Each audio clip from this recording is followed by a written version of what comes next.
नमस्कार and welcome to curiously education. मैं हूं Prashant Mawani. I hope you doing good my dear friends. आज हम बात करने वाले हैं Jio overtook BSNL. Landline connections की बात करें तो जियो ने बीएसएनएल को ओवरटेक कर लिया है। अब आप सोचेंगे कि इसमें क्या बड़ी बात है, एग्जामिनेशन के पॉइंट ऑफ व्यू से ये टॉपिक क्या हमारे लिए इम्पोर्टेंट है? यस, ये इम्पोर्टेंट है। आपको यहाँ पर आंकड़े याद नहीं रखने हैं, आपको यहाँ पर ये देखना है कि कैसे अगर एक कंपनी जो है वो आगे होती है और कैसे एक दूसरी कंपनी जो है वो नए बदलावों के साथ, नए चेंजेस के साथ चीज़ें जो है वो बदल सकती हैं। जब बीएसएनएल की शुरुआत हुई उस टाइम पर लग रहा था कि बीएसएनएल के अलावा ये काम जो है वो कोई नहीं कर सकता, लेकिन आज हम देखते हैं कि बीएसएनएल जो है वो बहुत ही पीछे रह चुकी है। तो कंपटीशन के पॉइंट ऑफ व्यू से देखेंगे, सरकारी कंपनीज के पॉइंट ऑफ व्यू से देखेंगे, बहुत सारी चीज़ें समझने वाले हैं। तो let's quickly go through it. Landline connection की बात करें दोस्तों तो आज जियो के पास 7.35 मिलियन कनेक्शंस हैं। आपको यहाँ पर आंकड़े याद नहीं रखने हैं, बस आप यहाँ पर ये फोकस कीजिए कि जो चीज़ें जो हैं, जो मेन कंटेंट है उसी पर हम फोकस करने वाले हैं, ठीक है।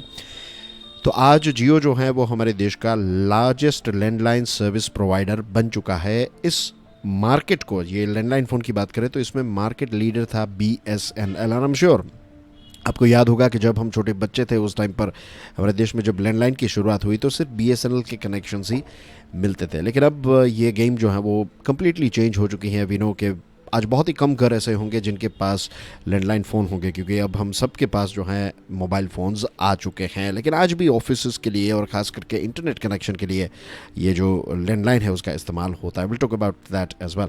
तो बीएसएनएल का जो कनेक्शन का आंकड़ा है दैट इज़ 7.13 मिलियन। तो यहाँ पर क्लियरली जो है वो जियो आगे निकल चुका है। तो नंबर 1 है जियो, नंबर 2 पर है बीएसएनएल एंड नंबर 3 पर है एमटीएनएल।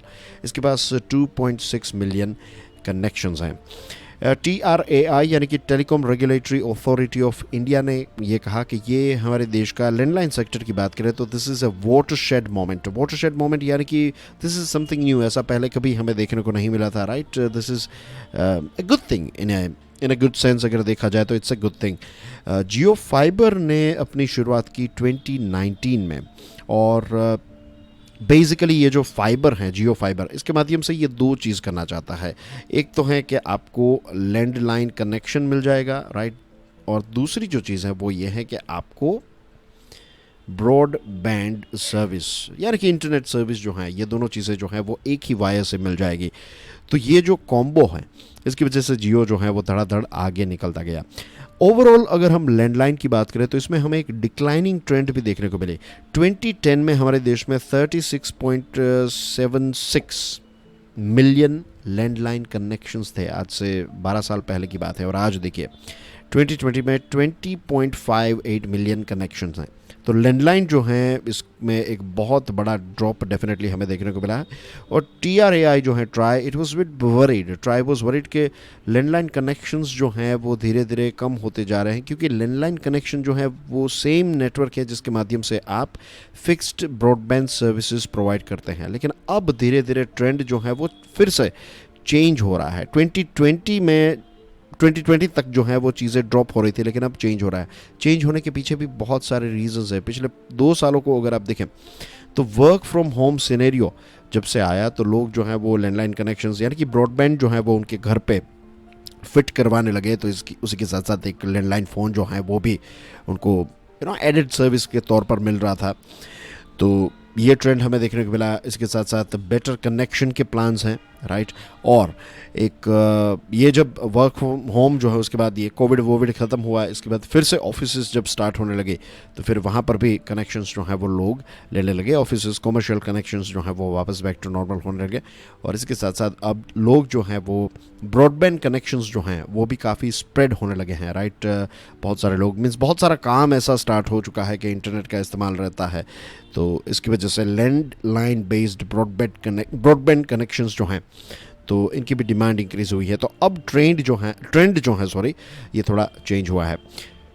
टोटल कनेक्शंस की बात करें तो 1.17 बिलियन टेलीकॉम कनेक्शंस हैं, राइट। इसमें वायरलेस वायरलाइन दोनों आ गए। लेकिन लैंडलाइन की बात करें तो टोटल कनेक्शन का 2% से भी कम जो है वो लैंडलाइन के पास है। मार्केट शेयर की बात करें तो प्राइवेट टेलीकॉम कंपनीज जो हैं उनका 90.17% वायरलेस सब्सक्राइबर का मार्केट शेयर है। और ये BSNL और MTNL जो हैं इनके पास सिर्फ 10% से भी कम 9.83% जितने कनेक्शंस BSNL और MTNL के पास हैं। अब दोस्तों थोड़ा एनालिसिस कर लेते हैं कि देखिए, मैंने जैसे स्टार्टिंग में बताया कि शुरुआत जो है वो BSNL ने की, राइट। फिर दूसरी कंपनीज जो हैं, I am talking about of course landline. तो लैंडलाइन में एक लंबे समय तक BSNL का ही राज था। दूसरी छोटी थोड़ी बहुत कंपनीज कुछ एरियाज़ में थी, कुछ ऐसे मेट्रो सिटीज़ में थी, लेकिन वो इतने कोई ख़ास सक्सेसफुल नहीं रहे। तो उस टाइम पर BSNL लैंडलाइन में एक तरफा उनका मीन्स हुकूमत चलती थी BSNL की। लेकिन क्योंकि सरकारी कंपनी है तो किसी ने इतना कोई ख़ास ध्यान इसमें नहीं दिया, दिस इज़ अ फैक्ट। और हुआ ये कि अगर फ़ोन डेड हो जाता था तो एक लंबा समय लगता था, वो टाइम पर फिक्स नहीं करते थे। ये सारी चीज़ें बहुत ही एक सरकारी कंपनी जैसे टिपिकली काम करती है वैसे ही BSNL जो है वो काम कर रही थी। अच्छा कनेक्ट मीन्स अच्छा आइडिया था, अच्छा प्रोडक्ट था, अच्छी सर्विस थी उनके पास, लेकिन फिर भी वो मार्केट लीडर नहीं रह पाई। फिर मार्केट में एक बदलाव आया, वायरलेस कनेक्शंस यानी कि मोबाइल फ़ोन्स जो हैं उनकी शुरुआत हुई। और मुझे आज भी याद है कि मोबाइल फ़ोन के बारे में लोग कहते थे कि हमारे यहाँ पर अनपढ़ गवार इतने सारे लोग हैं। आज से 15-20 साल पहले की बात। उस टाइम पर ऐसा माहौल था कि भारत में लोग जो हैं वो पढ़े लिखे नहीं हैं, तो मोबाइल फ़ोन जो है वो कभी सक्सेसफुल भारत में हो ही नहीं सकता, it's not going to possible. ये सारी नेगेटिव बातें हो रही थी। लेकिन आप देखिए, दुनिया में सबसे ज़्यादा यूज़र्स जो हैं, आई बिलीव चाइना के बाद अगर कोई देश में है तो that is our country. 1.17 billion connections हमारे देश में हैं। तो आज जो है ऐसा नहीं है कि आप पढ़े लिखे हैं तो ही आप मोबाइल फ़ोन यूज़ कर पाएंगे, it's not like that, right. User friendly technology जो है उसमें ऐसा होता है कि अगर टेक्नोलॉजी यूज़र फ्रेंडली है तो लोग उसका इस्तेमाल करेंगे।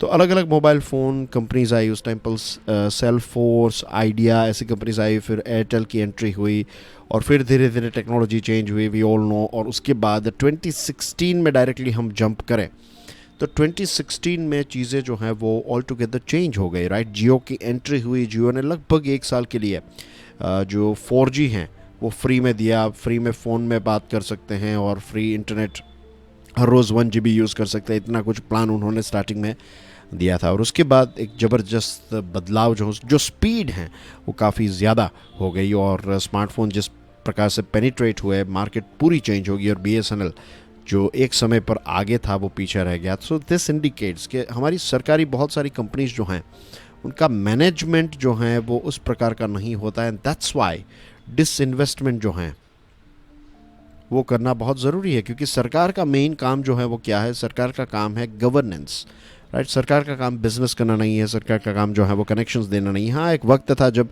ये सारी चीज़ें सरकार को करनी पड़ती थी, लेकिन आजकल बस अभी BSNL को थोड़े समय पहले की ही बात है, बहुत सारे पैसे जो हैं वो फिर से दिए गए सरकार के द्वारा, राइट, ताकि BSNL जो है वो चलती रहे। लेकिन मुझे लगता है फ्यूचर में BSNL अगर कोई नया इनोवेशन नहीं कर पाई, नए कोई बदलाव नहीं कर पाई, तो फिर ये टिक नहीं पाएगी। धीरे धीरे ये दोनों BSNL और MTNL जो है वो ख़त्म हो जाएगी और फिर प्राइवेट कंपनीज ही इसमें राज करेगी।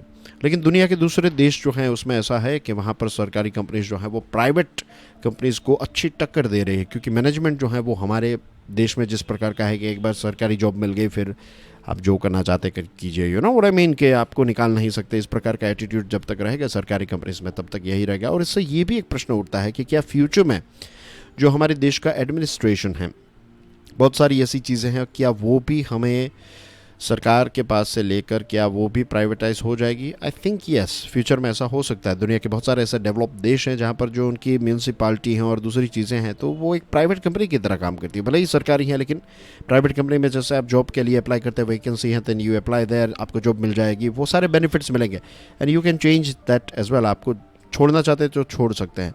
तो आज भले ही इम्पॉसिबल सा लगे आपको, लेकिन फ्यूचर में ऐसा होगा कि बहुत सारी सरकारी कंपनीज जो हैं, बहुत सारी सरकारी सेवाएं जो हैं वो प्राइवेट कंपनीज जो हैं वो टेक ओवर कर लेगी। क्योंकि एंड ऑफ द डे सरकार का काम है प्लेटफॉर्म प्रोवाइड करना, ना कि वो बिजनेस में एंटर होना। और चीज़ें भी काफ़ी फास्ट हो जाती है when private companies take over. But anyway, इस पॉइंट ऑफ व्यू से देखें तो ये काफ़ी एक इंटरेस्टिंग टेक ओवर है। That's everything from my side. Thank you very much for watching this video. Video पसंद आया हो तो hit the like button, share this video with other people and do consider subscribing curiously education. I will see you soon. Till then enjoy your studies. God bless you all. जय हिंद।